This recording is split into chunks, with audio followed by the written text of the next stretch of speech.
जय जगन्नाथ एबे जहाँ किसी बड़ लेटेस्ट अपडेट आसूची बंगोपसागर में सृष्टि होगा साइक्लोन जवाद को लेकिन बर्तमान एक इंपोर्टाट आउ इंटरेस्टिंग अपडेट आसूची निहाती शेष जाए भिडियो को देखिए। इंटरेस्टिंग फैक्टर कौन अच्छी ना वर्तमान साइक्लोन बा टाइफोन गुड़िक बंगोपसागर आउ दक्षिण चीन सागर में बाड़िया पिटिया है माने है जो उत्तर अंडमान सागर में घूर्णिबलय सृष्टि अलरेडी हो सारी अधिक उच्च को जापार कि अधिक घनीभूत हो पारना जो आज सुधा लघुचाप क्षेत्र सृष्टि होबार उत्तर अंडमान सागर में आहरी डिले होची आहरी 24 रु 36 घंटा पर्यंत लगिपे कहीं ना पछक जो आसूची किए ना दक्षिण चीन सागर सृष्टि होता साइक्लोन लायन रॉक अवशिष्टांश से जितेबाला आसूची आसंता काली आउ ता परदिन मध्य उत्तर अंडमान सागर पाखापाखि पहुंची जीवो सेतेबेले कौन हबो ना एई जो घूर्णिबलयटी सृष्टि होची जहाँ लघुचाप परिणत होबा कथा ताहा अधिक दुर्बल होची कारण ता पछक गोटे शक्तिशाली सिस्टम आसूची। तो मेट्रोलॉजिकल डिपार्टमेंट अनुसार जदि गोटे घूर्णिबलय सृष्टि है आ 1500 किलोमीटर डिस्टेंस भितर जदि आउ गोटे पावरफुल घूर्णिबलय आसिला ताहाले यार मॉइस्चर बा जलीय वाष्प सब टाणी नब सीए माने सीए अधिक शक्तिशाली हम आ जोटा प्रथम सृष्टि होइथिबो ताकू दुर्बल करइबो ता माने वर्तमान धीरे धीरे क्लियर हेलानी कि उत्तर अंडमान सागर सृष्टि होगा जो लघुचापटी दुर्बल हेबो पछकु आसुथबा लायन रॉक अवशिष्टांश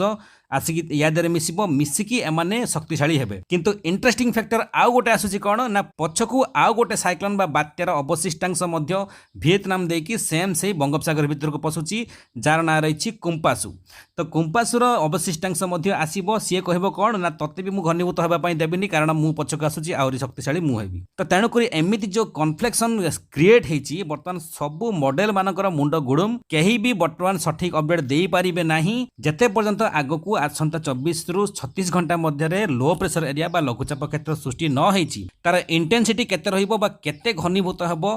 बात्या रूप नब कि नाही जदि बात्या रूप निये ताहले कोठी लैंडफॉल करिवो। किंतु इंपोर्टेंट अपडेट कोन जानि कि रखंतु टार्गेट रे ओडिसा रहउछि आ वर्तमान क्लैरिटी किछि भी नाही कि उत्तर अंडमान सागर रे साइक्लोन फॉर्मेशन हेजिवो सेमिति किछि भी क्लैरिटी नाही कारण पछको पछ जो सिस्टम गुडी को वर्तमान आसुछंती either north east bay of Bengal रे मध्य हेइ पारे कोन ना साइक्लोन क्रिएट हेइ पारे किंबा उत्तर अंडमान सागर में साइक्लोन क्रिएट हो पारे। जदि उत्तर अंडमान सागर साइक्लोन क्रिएट होउची बा बात्या सृष्टि होउची ताहा अधिक घनीभूत हो कारण ताहा लैंड ठार डिस्टेंस रहउची आ समुद्र मध्य अधिक समय बितेबो एक शक्तिशाली भयंकर बात्यारे परिणत होबो। जदि ताहा सेंट्रल बे ऑफ बेंगल केंद्रीय बंगोपसागर रे सृष्टि होउची किंबा उत्तर पश्चिम बंगोपसागर सृष्टि होउची ताहाले लैंडफॉल जल्दी करिवो इंटेंसिटी टिके बात्यार कम रहिबो। किंतु तार टार्गेट एरिया ओडिसा को केही छाडू नांती ता माने आइदर दक्षिण ओडिशा आ उत्तर आंध्र प्रदेश पाखापाखि लैंडफॉल करिवो जदि सृष्टि होबो उत्तर अंडमान सागर रे जदि उत्तर पश्चिम बंगोपसागर सृष्टि होउची किंबा केंद्रीय बंगोपसागर रे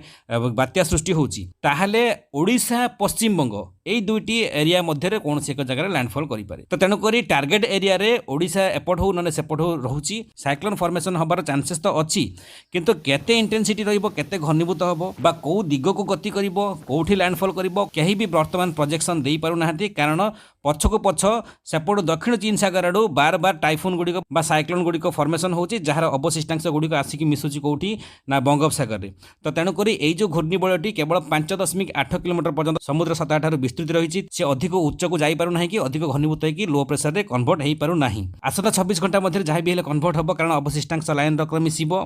सी जतेबेले घनीभूत हेई जिवो अवपातर रूप नै जिवो जदि पछको जो कुंपासुर आसुची कोन ना अवशिष्टांश जदि मिसिला आहुरी अधिक घनीभूत हबो कि ताहा पुणी ए सिस्टम को दुर्बल करइबो आ सबुठु बड़ कथा कि कौ जगार बात्या फॉर्मेशन होउची। तो आसंता मैक्सिमम 36 घंटा मध्य सब किसी क्लियर हो कौटी लैंडफॉल करिवो केते घनीभूत हबो पवन बेग केते रहिबो लहड़ी केते उच्चर आसीबो केते प्रबल वर्षा हबो। किंतु जानि के रखंतु 16 तारिख रो 20 तारिख मध्य आम ओडिसा रे जहाँ हबा कथा हबो प्रबल वर्षा हो किंबा बात्यार इफेक्ट हो जहाँ भी किसी हबा कथा हबो कोनोसी डरिवार आवश्यकता नाही आतंकित हबार आवश्यकता नाही कारण साइक्लोन न भी हेई पारे कारण वर्तमान सुधा आईएमडी साइक्लोन को नेकी कोनोसी भी सूचना देई नाही। ता सहित जदि भी साइक्लोन हुए केते घनीभूत हबो कौटी लैंडफॉल करिवो जहाँ भी किसी अपडेट आसीबो संगे संगे अपलोड कर देबे आपण पाखे पहुंची जीव निहाती चैनल सहित जड़ित होकर रुहतु सब्सक्राइब करनथिले सब्सक्राइब करके घंटी ऑल करी रखंतु आसुतबा संभाव्य बात्यार सब प्रकार लेटेस्ट अपडेट आपण मानक पाखे पहुंची जीव। वीडियो भल लागिथिले समस्त पाखक फेसबुक व्हाट्सएप ग्रुप रे शेयर करबा सहित वीडियो टी को छोटिया लाइक दबा पई भूलिबेनी। जय जगन्नाथ वंदे मातरम।